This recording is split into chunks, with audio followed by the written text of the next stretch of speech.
نوجوان خاتون ڈاکٹر دریائے تنگا بھدرا میں ڈوب کر فوت ہو گئی۔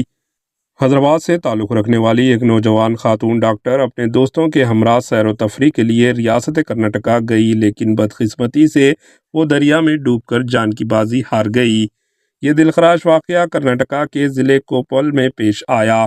27 سالہ ڈاکٹر اننیا موہن راؤ، جو حیدرآباد میں مقیم تھی، اپنے دوستوں کے ساتھ کرناٹکا کے مختلف خوبصورت مقامات کی سیر کے لیے نکلی تھی۔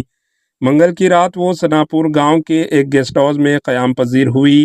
چہارشنبے کے روز دوپہر کے وقت وہ دریائے تنگا بھدرا کے کنارے پہنچی، جہاں انہوں نے تیرنے کا فیصلہ کیا۔ ڈاکٹر اننیا نے تقریباً 25 فٹ اونچائی ایک چٹان سے دریا میں چھلانگ لگائی اور تیرنے کی کوشش کی، لیکن پانی کی تیز بہاؤ کی وجہ سے وہ قابو نہ رہ سکیں اور بہہ گئی۔ ان کے دوستوں نے انہیں بچانے کی بھرپور کوششیں کی، مگر ناکام رہے۔ فوری طور پر پولیس اور مقامی حکام کو اطلاع دی گئی۔ ریسکیو ٹیموں نے غوطہ خوروں اور فائر بریگیڈ کی مدد سے اننیا کی تلاش شروع کی، لیکن بدقسمتی سے شام تک ان کا کوئی پتہ نہ چل سکا۔ جمعرات کی صبح ان کی لاش دریا سے برآمد ہوئی۔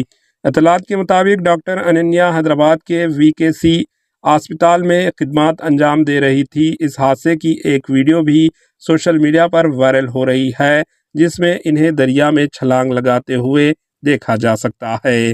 اس افسوسناک واقعے نے ان کے اہل خانہ اور دوستوں کو گہرے صدمے سے دوچار کر دیا۔ Bureau report, AHN news.